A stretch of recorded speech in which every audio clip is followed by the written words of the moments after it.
I am happy to introduce the Fair Chance CEO, who has worked to support and advocate and build the capacity of nonprofits at Fair Chance since 2013. Gretchen Vanderveer, who will share opening remarks and help frame our conversation today. Gretchen. Good morning, everybody, and thank you, Jennifer. I just really appreciated the opportunity to sort of get a sense of our shared collective experience related to these past couple months that we've been social distancing. I think that that's one of the great unifiers for everybody right now, and I think we're all looking for ways in which we can connect as a community. But our topic today is another way that we can connect as a community. And I think to kick us off, I'd like to see if there are additional shared experiences that would be helpful as we frame this conversation. So we're going to put up a few polling questions, 4 to be exact. And Salome, if you would just move right into that, that would be really helpful. The first question that I would love for you all to respond to, and we can sort of see our collective responses, is what percentage of your budget comes from government grants? Can everybody see the polling question? And can everybody respond?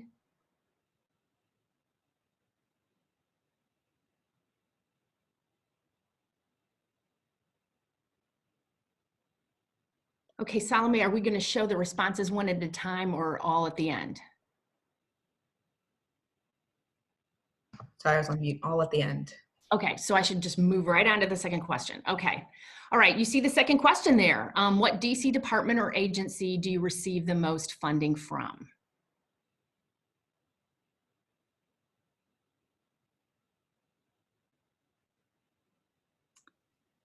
Okay, and the next question is not as directly related to our topic today, but something that Fair Chance is very interested in assessing. And that is what, if Salome, if you can put up the next question.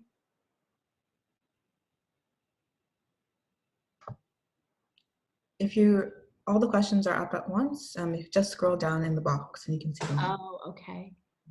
So everybody could scroll down to the third question. As it relates to the payroll protection program, please let us know if you applied and received funds, applied and did not receive funds, wanted to apply but could not apply, or chose not to apply.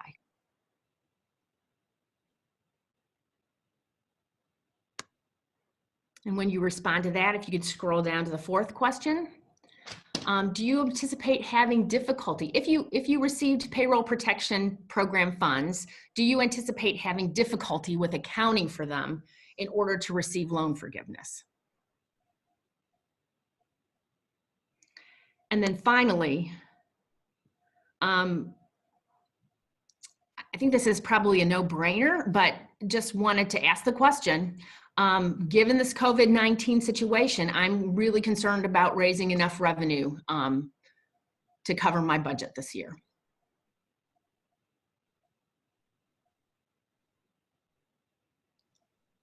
All right, everybody done? Salome, do we have responses? Yes, about half of people have voted. I can wait an additional 15 more seconds.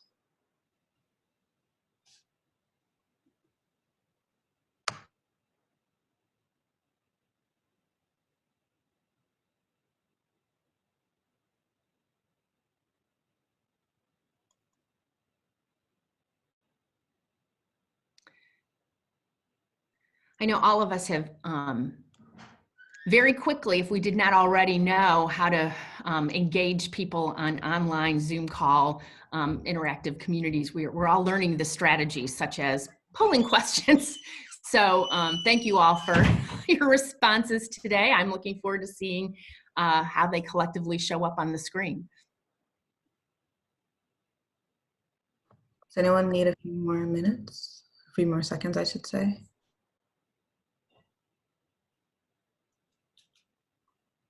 I think we can go ahead then. Okay.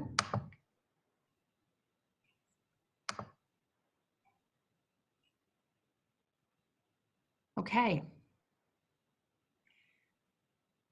So There are a few of you that are receiving over 30% of your funding from the DC government. We can't see how many of you responded, but clearly the DC government is a funding source, and it looks like most people are receiving funding either through DCPS, OSSI, or out of school time programming.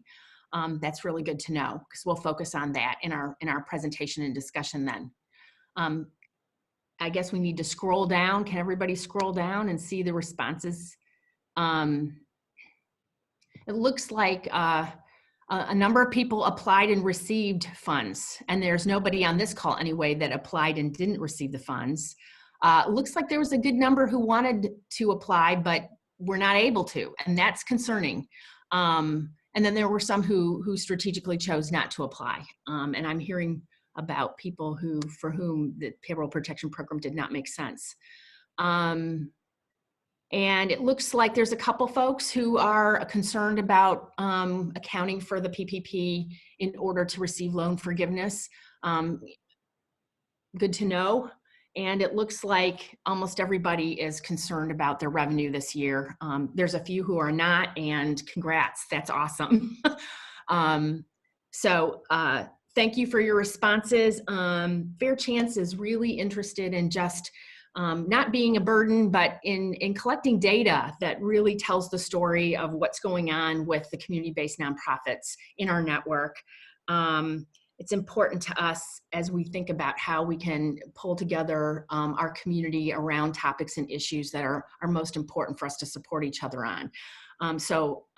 Just know that that's a part of this role that we're moving into. And by saying this role that we're moving into, I'm talking about a more intentional focus on advocacy. And so I just wanted to share a little bit about where that is coming from and why we are going to be spending some executive director learning communities talking about how we build our collective muscle and our capacity around advocacy. In 2017, 2018, Fair Chance began a journey to really explore how we were showing up in the conversation around race equity in our city and our region. And we went out and talked to a number of folks, our alumni, our partners, community leaders, our funders, and we learned a lot about what we were doing right. We learned some things that we needed to do better, but we also heard about where people thought we could step into and new roles that we could play, and one of those roles was around advocacy. We started thinking about what that might look like for Fair Chance, and we laid out several strategies in our racial equity framework about how Fair Chance was going to be more intentional about our roles in playing a role to address some of the issues in our city that we all care so much about and that have been so exacerbated by this COVID-19. But as we thought about advocacy, we also did not want to do that without engaging with our partners and with other city leaders who are already operating in this space. And one of the partners that we have worked with is the DC Alliance of Youth Advocates. Both Salome and I, over the past year or two, have met informally and somewhat frequently with staff at DCAYA. And we have really come to appreciate their leadership and their real leadership in just what the issues are for children, youth, and families in Washington, D.C., particularly for families who live in historically under-resourced areas and are families of color. And what Maggie, the executive director of DCAYA these past several years has said to us is that, you know, DCAYA really has taken the lead on the issues that directly affect children, youth, and families, and have really encouraged us to get more into the space of how are nonprofits potentially being really discriminated against within some of the funding systems and by some of the policies that exist. And so we really got involved in out of school time, setting up the out of school time office and in more funding for out of school time programs, and for advocating that some of the grant application processes be more favorable to small nonprofits. We've also been very involved in a group called the Coalition for Nonprofit Equity around the Nonprofit Reimbursement Fairness Act, which is actually before the council right now. And those of you who have provided testimony for that effort. We really appreciate. But on a few key issues, as I've just said, you know, Fair Chance has tried to show up, engage our network in providing testimony and showing up at rallies. And so here we are again. And again, we are looking to those who are providing leadership in this space. And DCAYA has been active, and there's some changes afoot for DCAYA. We're really excited to be introducing Kim Perry, who is the Executive Director of DC Action for Youth. And to do that, I'd like to introduce Andrea Tobin, who is the Executive Director of Kid Power, who you met earlier on this call. Andrea has been on the board of DCAYA. She's also a Fair Chance alum. DC Kid Power was, I think, a 2008 graduate of Fair Chance, and Andrea became the Executive Director in 2012. But she was the Director of Programs when they were a Fair Chance partner. So we knew Andrea way back, and it's been really wonderful to watch how Kid Power has grown over the years and how they have been really strategic about moving where sort of the need has moved and where poverty has sort of concentrated. I just am really pleased that she was willing to come on today and introduce you to Kim and introduce the work that DC Action for Children is now going to be leading moving forward. And so Andrea, I'm going to kick it over to you. All right. So I forgot to unmute myself. Thank you, Gretchen. Thank you, Jennifer. Thank you, Solomon. The Fair Chance has been such a near and dear partner to us, and it's just so great. I don't know about you guys, but it's been a challenging few months. So to see everyone together is always heartwarming. I just wanted to take a few minutes and just talk about actually the impact of collective advocacy and then introduce Kim. But really, I love being in a sector where, you know, we don't just say we're stronger together. It actually is true. And I've seen it just time and time again. Like Gretchen said, I've been around a long time, and just I've seen so many times where, you know, we're on the verge of tears because we get some bad news from a funder, and we all come together and rally and we turn it around. I mean, I have a dozen examples of a time where we said, this is not acceptable, and instead of going at it alone, we banded together and came out stronger. One of my favorite stories is I was writing a grant at my sister's house, and this was a long time ago. It was shortly after the recession, and we kind of cut all development funds, and it was just me writing grants. And my sister was listening on the phone. She's like, oh my gosh, you finally hired a development director. And I was like, no. She's like, well, who are you talking to? And I was like, oh, that's another ED. She's like, from another nonprofit? I said, yeah. She goes, but you were collaborating on a grant. I said, yeah, we were helping each other. She's like, for the same grant? And I said, yeah. And she goes, I will never understand your world. So she's a senior partner at Deloitte. But really, like, we both got the money. We are in a nonprofit community where if we advocate for the funding, we can help get the funding for all of us. And so I tell that story because it really, there's some competition, but at the end of the day, we're all better when we can collectively tell our story to the people making decisions about where to put money, and make sure there's more of it for our kids and our families, because we all understand the needs. And so at DCAYA, we've been able to do that. We've been able to turn around funding. We recognize that as DCAYA continues to be sound in their research and advocacy and get collective input, City Council listens. They often would call Maggie and say, hey, I don't know where I should stand on this, and actually going proactively to her versus us always advocating to them. And that is just really a testament of coming together and being stronger. And so I just really, I know we get so siloed. I don't know about you guys, but anyone who's also parenting during this, I have a 3 and a 5-year-old. I also recognize, you know, that meme that's going around, we're all in the same storm, but we're all in different boats. We all have so many unique challenges right now. So it's so easy to kind of just I can't handle anything else. I just got to do my work. I just got to do work. I've never said no to this many things. This is important. This is where we need to come together. And so I'm so grateful for Gretchen's leadership and bringing everyone together. And just to give you 1 minute background on DCAYA, we have, as an organization, realized, again, we are stronger together.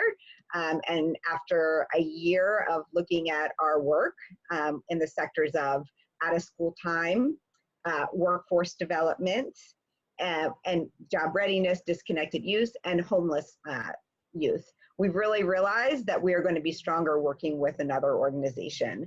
And so about a year ago, started doing research into other organizations that could kind of share our mission and our work, and that we could merge with.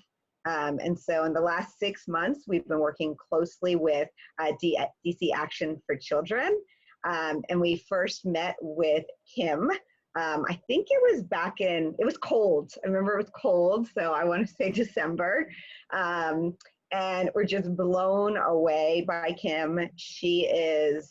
Her experience and her background in this sector, her ability to take a difficult situation and just turn it around and see opportunity and strengths and strategic partnerships is overwhelming. Her grace, her humor, her just true everyday commitment to the community. I think at DCAYA, because we're a membership organization, we really wanted to make sure that whoever the ED is with a merged organization was equally committed to partnership and community voice. And we found that right away with Kim. And I get goosebumps talking about her because I'm just so excited that DCAYA mission will continue under Kim's leadership. And I just wanted to remind everyone that as we do go through this budget season, Gretchen will be sending some information from DCAYA, since we're not quite yet merged, but we're working with Kim and Matthew, their policy legislator, on OST specific advocacy. As you know, the budget was just released. We actually have a meeting today at 3 p.m. And so after that, we will be collectively strategizing about how we can not only sign the petition, how can we submit testimony together, and we will send all that information to Gretchen to be able to disseminate to all of you guys, but we'll also be taking input. So just wanted to put that plug out there, and just really thank you again. And Kim, I'll let you take it away, but really just so honored and so excited to be able to work with you. Oh, Andrea, thank you so much. I'm so humbled, and I feel exactly the same way. It's such a blessing to be able to work with you guys. We have absolutely made the right decision, because together we are stronger, and lots more good to come. So hi, everybody. Good morning. It's not afternoon yet. It's been a long night, I have to tell you. So budget season officially kicked off earlier this week. Our teams have been busy at work trying to understand the budget proposal of the executive, at the same time as releasing all of our own priorities, and of course touching base with all council members as they start to understand what the budget process looks like. So, so bear with me, we'll get through this. And then I want to just build on what Andrea said. There's so many exciting things coming in the world of advocacy. And so I'll talk a little bit more about that later. I want to share with you a little bit about DC Action for Children, because you all may have had the good fortune of having Maggie on and to help engage in this process and sort of guide through this process. But I don't know that you've had DC Action for Children on. And so let me share a little bit about the organization. And then, of course, I'll talk about some good things to come in the next couple of months as our two organizations join forces. DC Action for Children is a 27-year-old legacy organization that's been around since 1992, all focused on reducing child poverty in the district originally. And so a lot of work has been done on what used to be called a children's budget every year. Some of you may remember that. Working on health insurance and others. But ultimately, we also are a nonprofit organization. We are nonpartisan, and we are nonprofit. What's unique about DC Action for Children is we weave in research, analyzing data, and that advocacy through building our power through various constituencies and coalitions. And so I'll talk about that in just a minute. Whoops, I'm not controlling the slides here. Salome, thank you so much. So, we're a multi-issue child advocacy organization. We are a part of a few national networks worth noting. Our data work is by way of the Annie E. Casey Foundation Kids Count project. So we're the home of DC Kids Count. We follow over 1,000 indicators of child well-being. That data is always available at our online data center, but we put out a few publications each year highlighting different aspects of that data. We focus on about 4 kind of core policy issues, and I'll talk about the 5th one, but our early childhood work is focused on families prenatal and kids prenatal to 8 years old. And that team is strengthening and building over time. Our health work is a lot of research, analysis, and evaluation work, for instance, the school-based health services. So a lot of people don't know that, but we've been working very closely with DC Health and OSSI and National Children's Hospital on school-based health services. We also follow public benefit programs like DC Healthy Families, Immigrant Children's Health, as well as others like WIC and SNAP, sort of nutrition health programs. Our family economic security portfolio is pretty robust. Our intent is to make sure that families have not just education security, but also the income, health, and housing security they need to be able to reach their full potential. What gets strewn across is our race equity issues. We made a commitment last year to ramp up our resources and our collective action and power so that we could start to close racial gaps. It's no secret to you guys. It's not uncommon to hear our mayor or the chairman of our council or the chancellor talk about improvements that have been made, for instance, in 3rd grade reading. I'll just use one, but it really could be any example. And that overall, on average, 3rd grade reading proficiency has improved. And that is true if you look at the average test scores across the city. But when we pull back the curtain and we disaggregate that data and we look at reading proficiency for kids of color, what we see is that Black kids are about 30 points behind and Latinx kids are about 20 points behind. And those disparities are growing and not getting better. And so through our Kids Count work, through our policy work, we're really focused on ramping up our resources, building capacity, and breaking apart those systemic barriers to fill in those gaps and make sure that kids of color's needs are addressed and not just sort of bypassed. And so that's what a lot of our work is really focused on.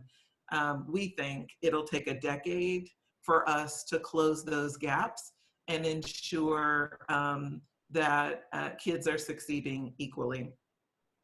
The second thing I'll mention about our work is that last year we made a commitment to strengthen our early childhood work, and this year a commitment to strengthen our work with older youth.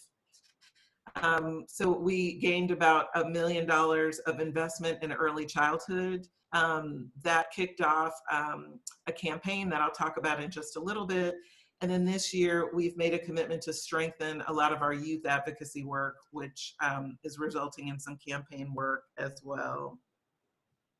I'll go to the next slide now, Salome, thank you. So our campaign work is unique. I mentioned that while the research and the data is sort of, if you will, sort of cuts across these constituency building campaigns. One is home visiting, so we're reaching families with very young children. Our Under 3 DC campaign is increasing public investment in infants and toddlers in the city. And then the youth advocacy work we wanted to strengthen over time. And that is where our joining forces with DCAIA really comes into play. That now we can truly look at these issues from cradle to career, all the way to 24, and ensure that kids have what they need, but also attack it from an organizational standpoint with savings. So we don't have the overhead of 2 organizations, and we're taking that money and putting it back into these issues that cut across, like race equity, like disaggregating data, moving ahead and focused on the research. So we're excited about joining forces with DCAYA because we will be stronger. We've already started to incorporate out of school time. So as Andrea mentioned before, Maggie went on family leave. She'd been spending lots of time with our staff. We've been part of the strategy as she was writing the toolkits and preparing the field for what is now come in budget season. But our entire goal is to get additional public investments for these critical issues that our young people need, and particularly for communities and kids and families who've been woefully underinvested for so long due to racial discrimination. And then, of course, one of the campaigns you see there is our budget advocacy. So we work with more than 100 organizations across the city, focused on collective action, not just at budget time, but really all through the year, but it particularly comes into to play at budget time, which is now. So we'll go to the next slide. So we wanted to share just a little bit about what we're hearing and seeing in budget season. You know, throughout the year, we are so focused on either legislative advocacy or sometimes, very often, DC is a small town, administrative advocacy. You guys know that. We're a small town. We're a pretty progressive town. I've been around for such a long time, 20 years or so. There are so many issues we've advocated for, but we actually didn't need legislation, right? It just needed administrative fixes or regulatory fixes. And through relationships with agency heads, you can often get that work done. But the budget is the one place where it matters. We believe the budget is a moral document. It is a statement of how our executive feels and is concerned about our kids and families. So we focus a lot of attention and effort on the budget as well. So when we came into the 2020 year, wow, it was a very different outlook. We came into this year with a $5 million surplus, as you guys probably remember, even though it seems like so far ago. And all of us as advocates had big budget asks. It was our time to increase and deepen investments in all the many programs that we care about. And so that's kind of the focus we had coming in, thinking there was going to be a $500 million surplus. Well, COVID-19 hit, the pandemic hit us hard. As you know, there were closures, not only for businesses and services, but also for schools, for education, community, and many of your organizations. It's been tough. We, our organization immediately focused on how our kids and families doing, as your organizations did too. But what we also started to learn and hear and understand more is that organizations were hurting just as much as kids and families were. And with DCAYA, we started to hold town halls, to hear what the challenges were, and to be able to clearly articulate those challenges to the mayor's team, agency heads, and to members of the DC Council. As DC declared a state of emergency, those funds started to come in, and we were all really focused on making sure emergency relief could get to organizations like yours and mine, all of it, through programs. So you all may remember the disaster assistance loans that were put into place. That was a lot because we, behind the scenes, were advocating really hard, like, don't forget nonprofits. As the Paycheck Protection Program came into play, we were constantly reminding lawmakers and city officials, don't forget about the nonprofit sector. We are businesses too. Unfortunately, even as disaster relief dollars were coming into the city, sales revenue from the city was plummeting because of the closures. I think to date, we have lost somewhere close to 14–15% of sales tax revenue from restaurants, from hotels, broader hospitality industry, and that's really hurt the city. And that is about somewhere around $722 million that we are just not going to ever be able to recoup. Additional support was coming in from Capitol Hill. You guys probably know or read or talked about, while the other 50 states got $1.4 billion, that's with a B. The District of Columbia was shortchanged and treated like a territory and only got $500 million. So there's still another $750 million that should be coming to the District of Columbia. Finally, the district's expenses were going up at the same time, supporting the pandemic. So through public health, through emergency childcare, through additional support for healthcare workers, purchasing and buying and maintaining PPE. So as revenues are going down, expenses are going up for the district. And so that's resulted in a pretty significant shortfall. And remember, when we came into this budget period, we were mostly focused on fiscal year 21, next year, getting ready for that budget, which starts October 1. What we didn't realize is that those immediate sales revenue have an impact on the current year's budget, fiscal year 20. So the shortfall in revenues or the reduction in revenues that we're seeing has an immediate impact on the rest of this year's budget. So that is a hole of about $470 million that need to be filled just until September 30th, because the new budget starts October 1. The projected shortfall for next year, just based on the lack of revenues that we're having now, is close to $700 million. And the CFO projects about a 2-year recovery for the district. So that will come back very slow. So that's sort of what we know and understand from the revenue forecasts. When the CFO gave those forecasts, there was a narrative then that started to play out amongst the mayor and the council, really, and most city leaders. And that was that the loss is greater than the city's reserves. We have a rainy day fund that the district has built up over the past decade, close to $1.43 billion.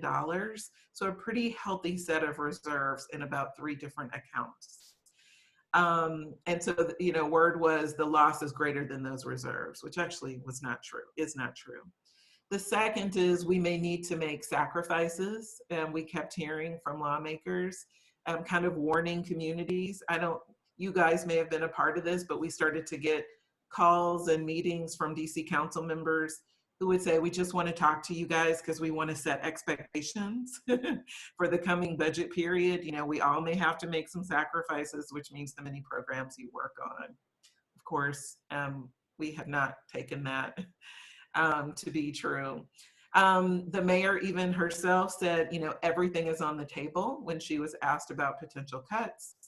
And then finally, there have been the questions, can Congress make DC whole? Again, we only got $500 million of what would have been an allocation of 1.4 billion, so we were shortchanged that $750 million. So now let's go to the next slide and talk about the power of collective action. Because when that narrative started to circulate across the city, advocates got together and huddled and said, well, number one, there's so much we don't know. They are saying this much money came in and this much money is being expended, but we don't have proof of that. How do we know exactly what our COVID expenditures have been? Were they covered by the costs of the emergency relief dollars? So it just prompted this series of questions that we all thought we deserve an answer to these really important questions. And once we started to ask those questions and learn that only 123 million had been spent of the reserves, that there was a lot more reserves available. We started to learn that dollars from when we declared a state of emergency could only be spent on COVID-related expenditures that helped to understand where some of the gaps were and that you couldn't use federal funds for local allocated expenses. So it started to answer a lot of our questions, and then it empowered us to all say, what about making sure we use our rainy day funds, because it's truly a rainy day. And then what about revenue raisers? That if the mayor's saying everything's on the table, let's make sure revenue raisers are also on the table, not just cuts. So that led to the empowerment of revised budget asks, and the advocacy community quickly band together to say, you know what? Now that we know more and we understand how healthy of a reserves we have, and that there are savings in other pots of the DC's budget, there's no need for cuts, and that we will not accept a narrative that implies there will need to be reductions in any areas, particularly those that impact kids and families. So we took a no cuts approach across the board. We also asked and started to demand like hold harmless education, housing, income, and health security for families. And then especially don't use this budget to further discriminate against families of color, which is often what happens. Decisions are made quickly, and lawmakers aren't thinking about who does this decision burden and who does it benefit. And very often when you ask yourself those questions, you will find that often Black and brown families are being more burdened by the budget decisions instead of benefited. So putting that narrative out there of like, let's be careful not to further discriminate. And then finally pushing lawmakers to think about raising revenue to fill those gaps. Again, cuts don't have to be an option. And that is where we have come up with this hashtag, which you may see online, called Let's Ensure a Just Recovery. It means let's make sure this recovery doesn't hurt kids and families, communities of color, that through the use of our dollars, that decisions are fair, that they are equitable, and overall, they are just. Next slide. Let me know how I'm doing on time, by the way. Okay, thanks. So that sort of collective, the advocacy community coming together, understanding the budget landscape just a bit more, coming together on our principles really and our values, put together a set of collective budget requests. And for the most part, the requests have been, let's stabilize childcare. Let's make sure that we maintain out of school time. As you all remember, and we'll talk more on this call, the out of school time ask was an additional $5 million. And once it just became clear of where we stood with the budget, it was just hold it harmless. We did a call with the chairman maybe 2 weeks ago with Maggie sharing, we just wanted out of school time harmless, and he completely understood that ask and agreed with us. Also, the other priority is to protect the safety net. Of course, at this moment, this is not a time to make any changes to the safety net. Programs like DC Healthy Families or the Immigrant Children's Health Program, housing security programs, income security programs, whether it be TANF or unemployment insurance benefits, don't touch those programs, hands off. Families need them to recover. We asked to actually deepen education cuts, that if you're going to put some extra money someplace, put it in education, because kids are really struggling now as learners, as distance learners, and that there is a learning loss as a result of the closures and time away, and that there may need to be additional investment to recoup some of that learning loss. And I know you all have opinions about that. We asked for moderate increases in transitional housing for our youth who are experiencing homelessness. And of course, we have asked the city to look into creative revenue raisers, and we have some ideas of that. I'm hoping that you guys will have DCFPI on one of these calls and they can talk through all the creative revenue raisers we as a community have been wading through. So here's what we saw in the mayor's proposal earlier this week. It was such a mixed bag. I have to be honest with you, I think we expected it to be worse than it was, but that doesn't mean to say it's good. It's a mixed bag. Overall, she actually did fill the shortfall with the surplus, our rainy day funds. She also used some savings. For instance, there were savings in things like events DC. Because of the closures, DC has not hosted many national or international events, so there were savings there. And then also she's used some of the reserves. So we were very pleased to see her filling in a lot of the budget with the savings, revenue, and reserves. She put in a 3% increase in school funding. Our original ask was 6% earlier this year. In February, she committed to 4%. So it wasn't quite there, but it was something. And so you see it's been modified now to 3%. So advocates have felt like, considering all that's happening in the budget context, we think this 3% increase is great. But we will still look to be able to do better and look for more investments down the line. She made some additional investments in housing repairs and rental assistance.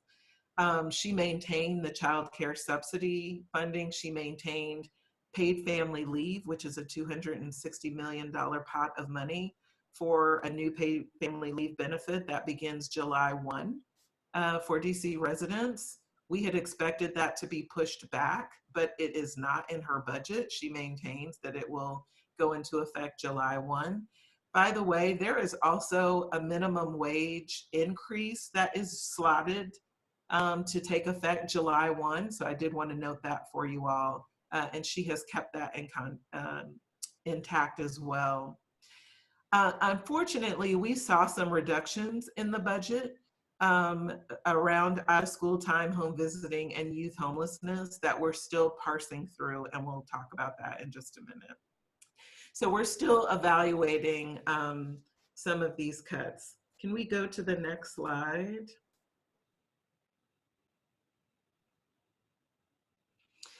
I want to share with you a little bit of what I learned, or that has been coming through, and it was mentioned on the call. Originally, as it relates to out of school time, at least the out of school time grants that are coming through the DME's office or the Learn 24 office, folks originally thought it was about a $700,000 difference. DCFPI has taken the numbers and inflated it or adjusted it for inflation.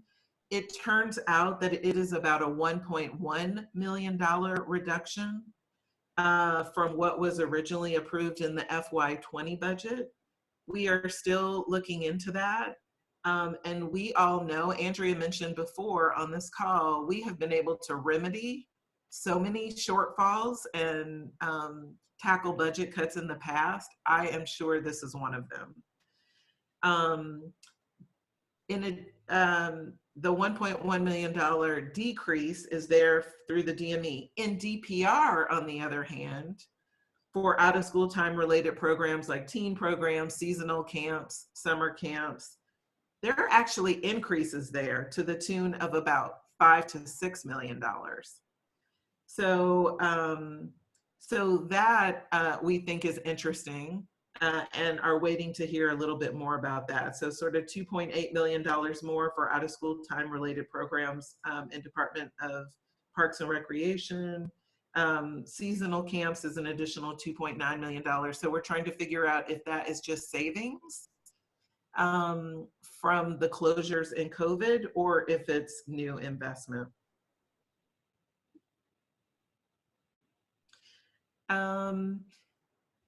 Oh, thank you. We're on the next slide. So I'm going to pause here to ask for some questions, but I just wanted to quickly say we can remedy these cuts that we are seeing thus far in the budget. We still have some digging to do. We still have some learning to do, but we believe they can be remedied.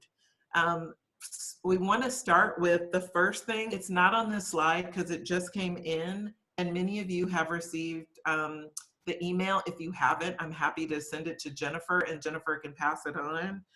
But the Learn 24 office, that's part of the Deputy Mayor for Education, is holding a call for out of school time for the out of school time community tomorrow, which is Thursday, May 21st. It's at 2 in the afternoon. It's a dial-in, and I have the number if you want to put it in the chat, Salome. The dial-in is 650-479-3208, and the passcode is 471-763-716. And the office has agreed, the agenda they've shared thus far says that they'll discuss budget information. It's probably all the things we are seeing now that folks want to ask. They will also cover Reopen DC, which, as you know, is the task force the mayor put together to compile a set of recommendations on how and when city services would open back up. And then finally on that call, as an agenda item, they have Q&A related to grants. So this is a perfect opportunity to hear firsthand some of the thinking behind budget decisions in that's showing up in the mayor's FY21 budget. And we have not been able to clarify what's in FY20. And so there'll be questions about how we finish out the final 5 months of this current budget before September 30th.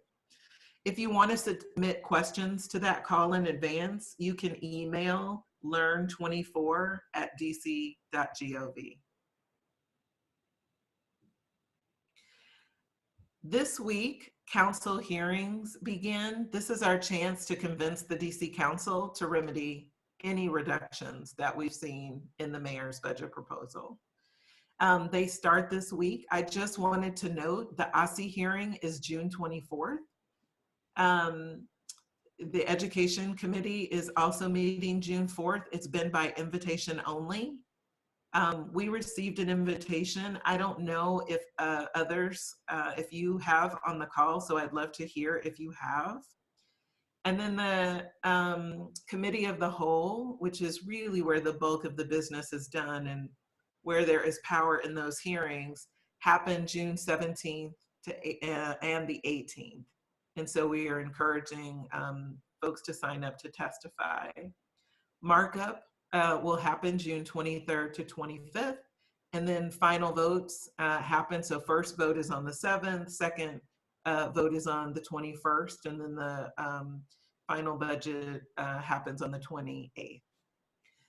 Talking points as an advocacy community are pretty clear. We want to remind the DC Council that residents absolutely come first, and that we need to continue to fund and hold harmless programs that benefit kids and families. We need to make sure our families recover well and come out of this pandemic in the right place.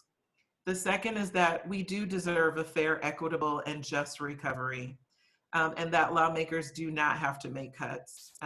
Instead, they really need to use their options, their leverage, and their power to raise revenue.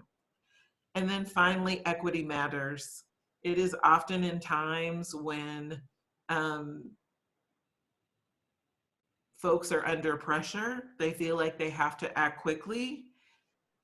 Business, corporate interests might be in their ear, that they often will pull money from communities that are most vulnerable, and again, that have been discriminated against in the past. And so we need to make sure they understand that that's not possible. And we are the squeaky voices in their ear, reminding them that we will not accept any cuts to communities of color.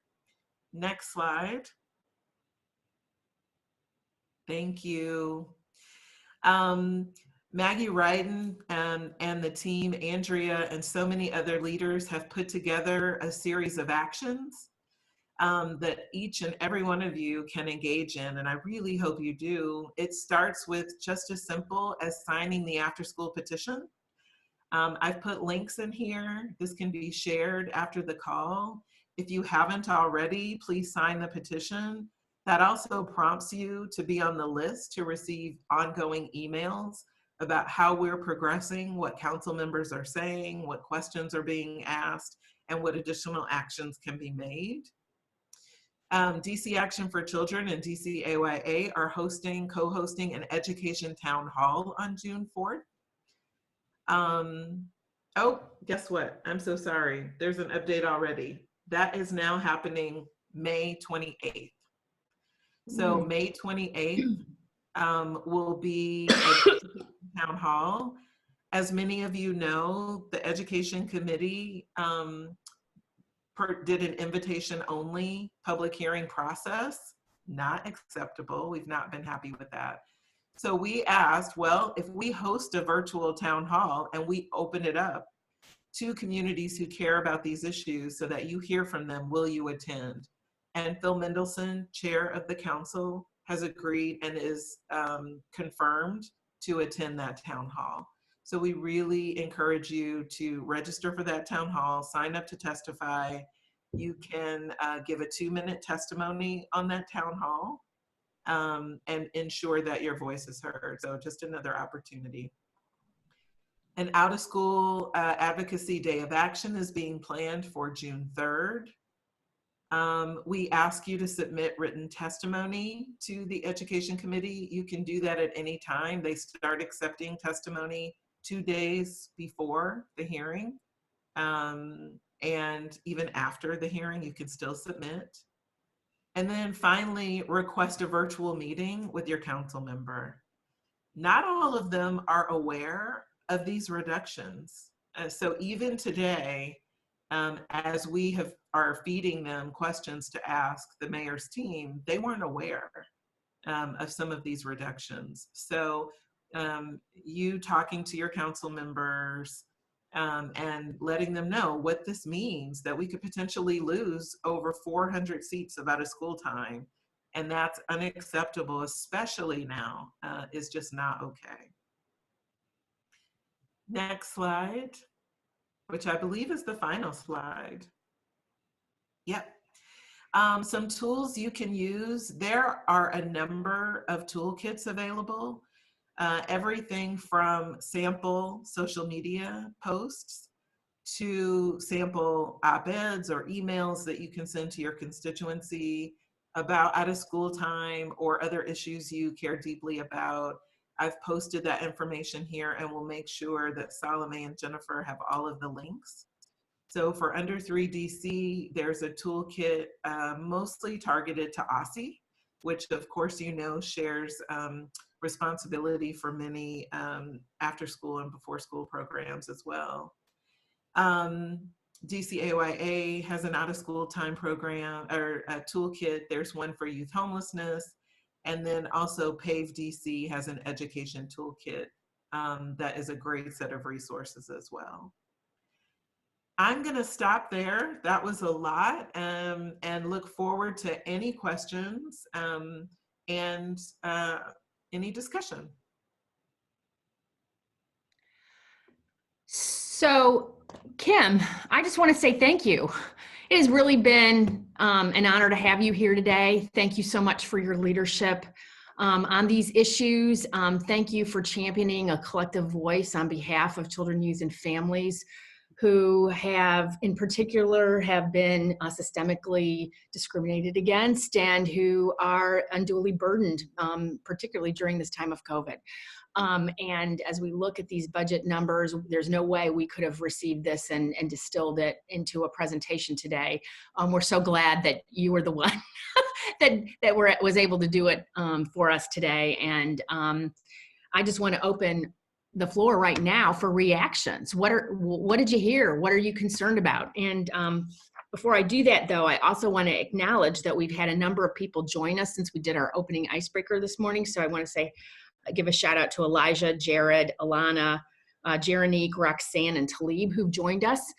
Thank you all for staying on this call. And we're about to go into some small groups to talk about next steps and how we want to collectively work together better, and maybe additional tools and resources. I've seen a lot of you ask for us to put links in this chat, but we will send everything out following this call today.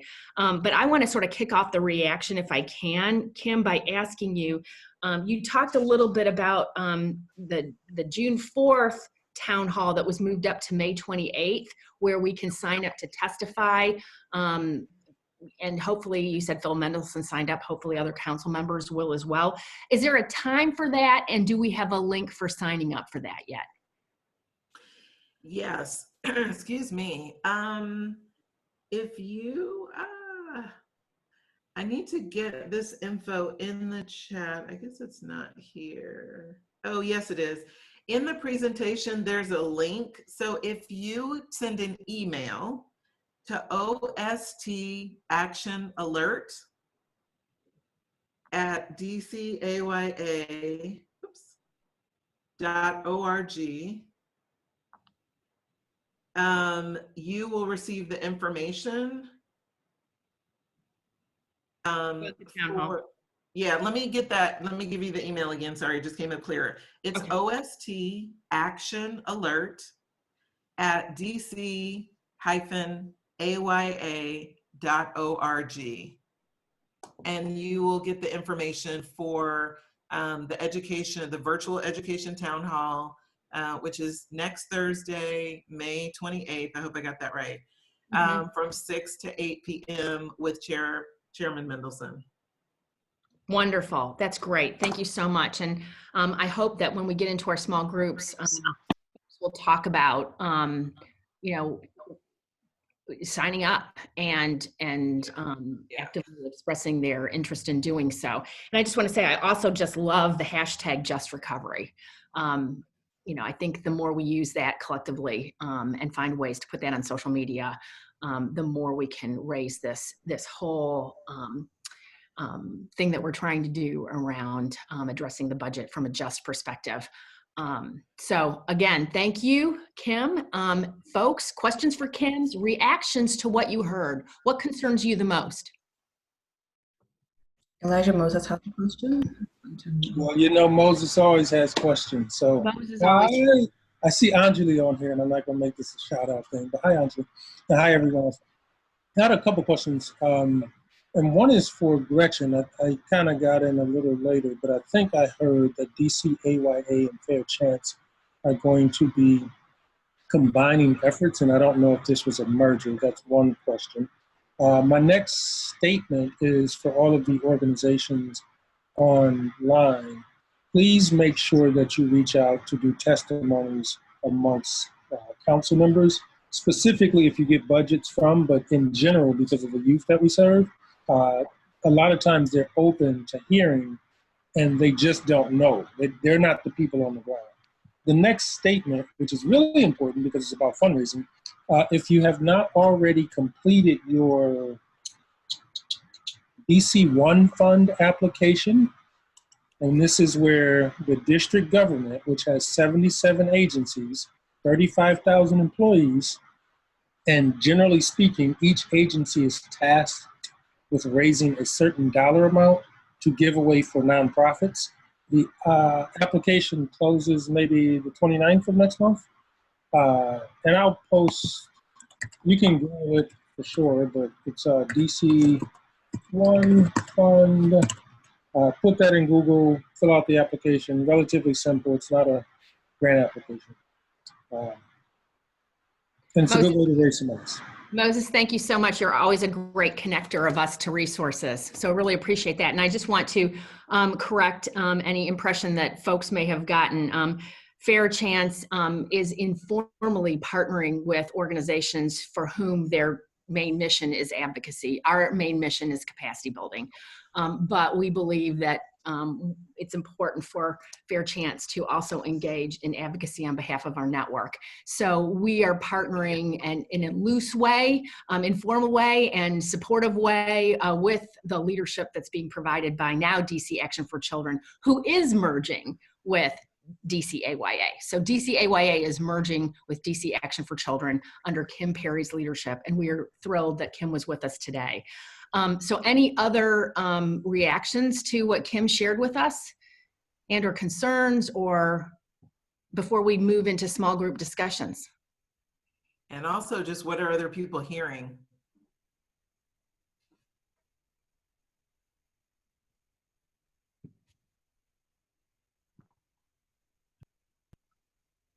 Hi, I'm Alana.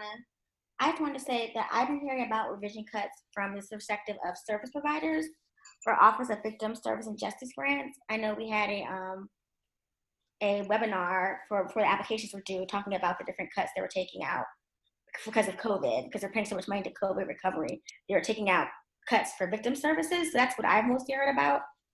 And there's some concern that culturally specific services like the ones I provide are going to kind of get the short end of the stick in terms of getting money because they're smaller and they don't have as much capacity as other big organizations. Alana, thank you. Let's see what we all can find out about that, and given the current budget that was just released. Thank you for sharing that concern. Hi, this is Jared Fisher at Dance Institute of Washington. I wanted to share that one of the things we've been doing is we've been looking at federal grant resources to kind of supplement our access to local government. So I just want to encourage everybody to continue to look at the federal grants that are out there. It seems like they have some opportunities for like youth. They had an apprenticeship grant that we tried for, but we found we needed a local partnership before we could actually go after that grant. So we're kind of working on that right now. It's a really great thing to be working on right now, is looking for funding in alternative places other than DC government. And the federal government may in fact have resources where DC is not putting resources. So great suggestion. And we should all be sharing with each other about pots of money through federal funding that we find. Thank you so much for that, Jared. I also want to do a shout out to Jamila, who I see has joined us. All right, so maybe folks just want to get down to business and start talking about action steps, how we want to work together. We thought we'd do that by breaking into a couple of groups. And to talk about how that's going to work, I want to introduce Neil Saxena, who is Fair Chance's new Chief Advancement Officer. As I mentioned earlier on the call, Fair Chance has been trying to think about how we build our own internal capacity and resources around engaging our network for all kinds of reasons, just to strengthen our network and share with each other about great resources like we've been doing for a while, but to be more intentionally and more engaged in specific activities that support that, as well as how we can collectively advocate. And to that end, on our last call on April the 9th, I introduced Jennifer Mohammed, who is our new Alumni Network Services Coordinator, and she's been doing a great job of jumping right in after she started right before COVID landed on all of our doorsteps. So again, I want to thank Jennifer for her work in convening today's event, today's Executive Director Learning community. But Neil is also, as our Chief Advancement Officer, oversees our communication, advocacy, and fundraising. And so we're thrilled to have him. We're thrilled to have a little bit more capacity in this arena to supplement myself and Salome. And Neil is going to now set us up for the rest of our time together today.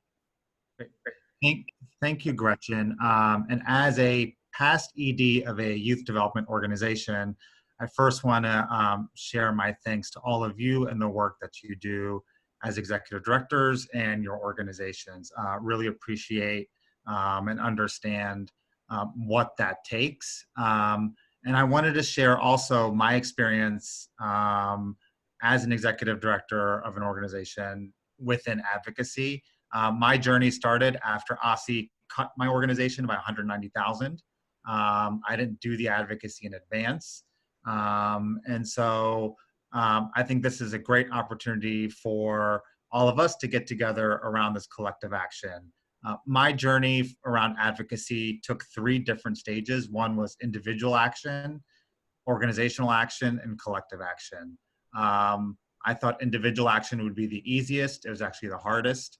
And so I'm excited to kind of take us on now into the breakout sessions to talk about collective action. Individual action for us at that time was just going out and doing some of these one-on-ones. The organizational action is leveraging our boards to also participate. So just as executive directors, we would send out letters and testify. Our board members can easily do the same, sign on to petitions. And now as we go into the breakout rooms, some of the ways that we want to frame the conversations, or what are some ways that we can work together? And what are some of the things from the slides before that we think that we'll be able to do, and what are some new ideas?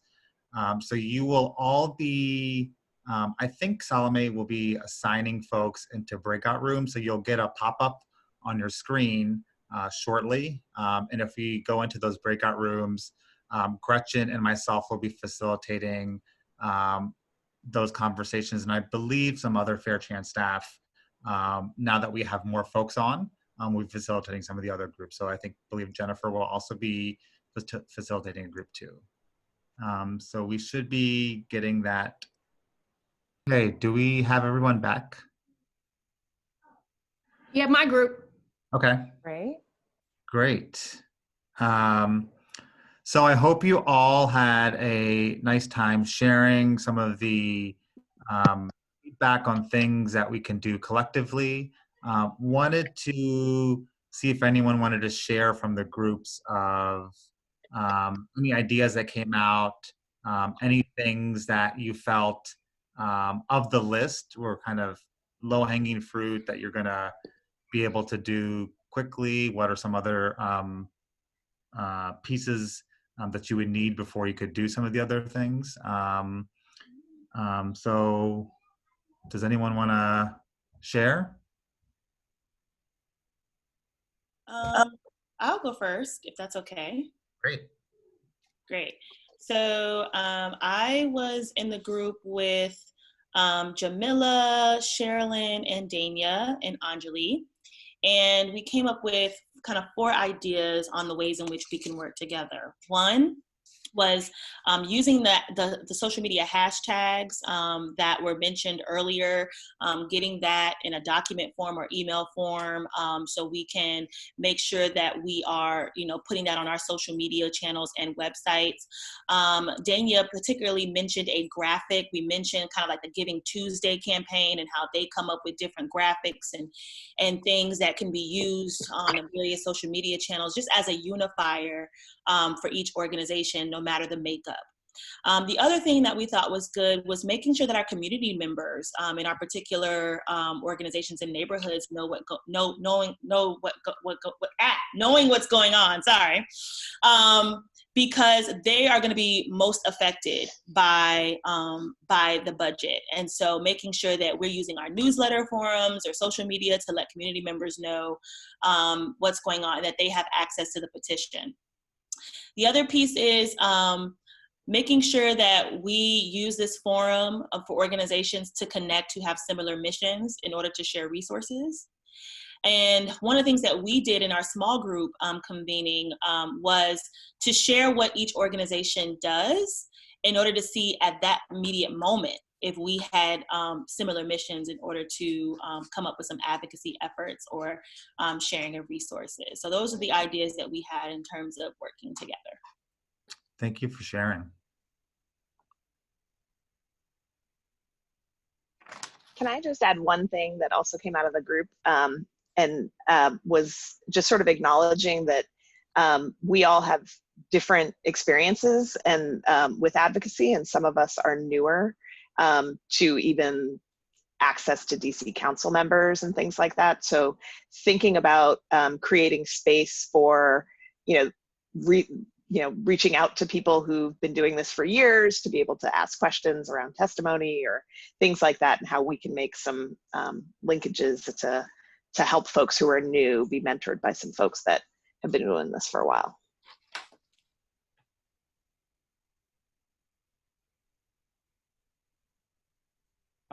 I could go next. I had Tyree and Alana. I think I'm pronouncing it right. Alana? Okay. Alana and Gretchen in our group. And, our consensus was that all of us were wanting and committed to taking action and advocating, but needed support. We all sort of felt like we needed support.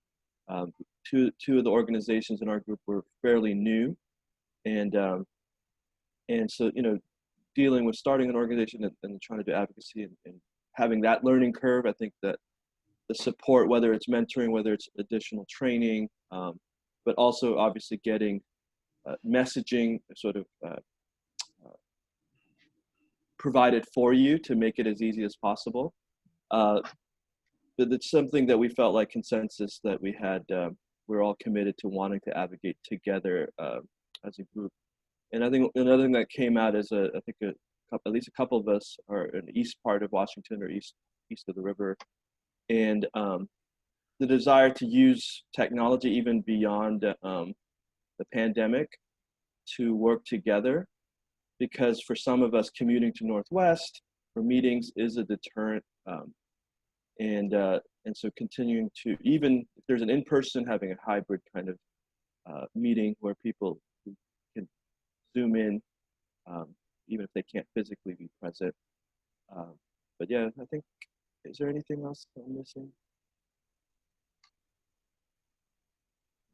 Great job, Steve. Okay.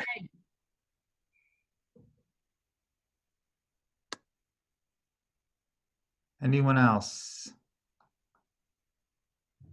Hi, I'm Sybil from Tutoring Cafe, and I was in the group with Neil and Jared and Adam.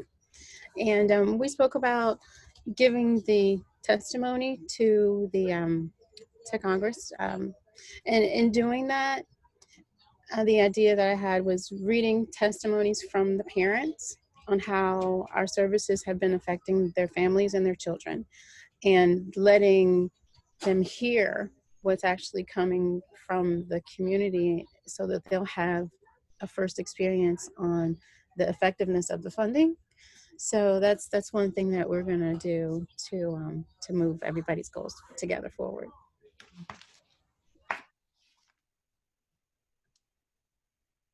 Great.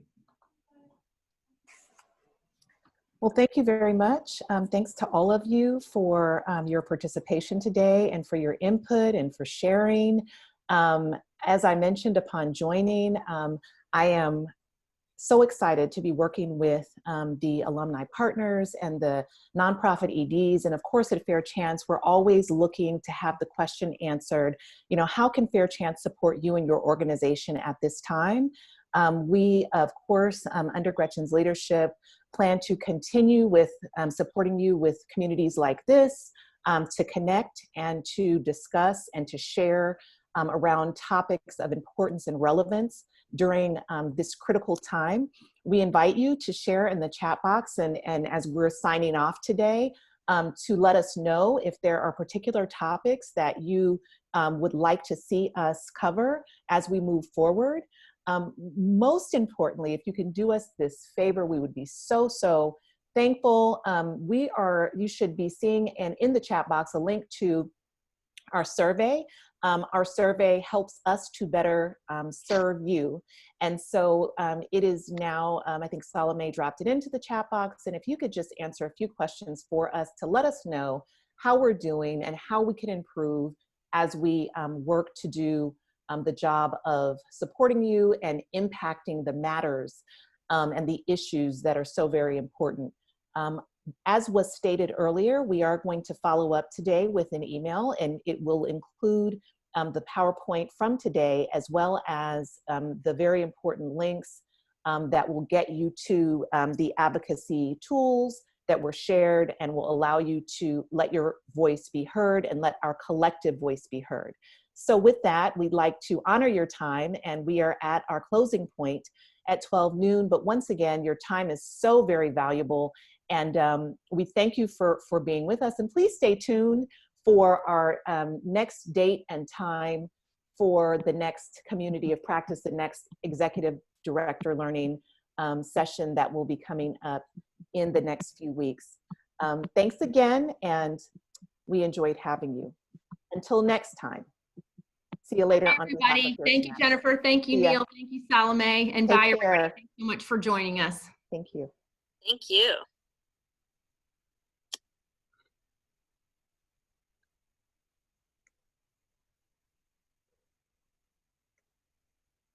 I just want to acknowledge that we see Dana's message about all information being shared, being sent in one document. We will definitely do our best to do that, Dana. Thank you, everyone.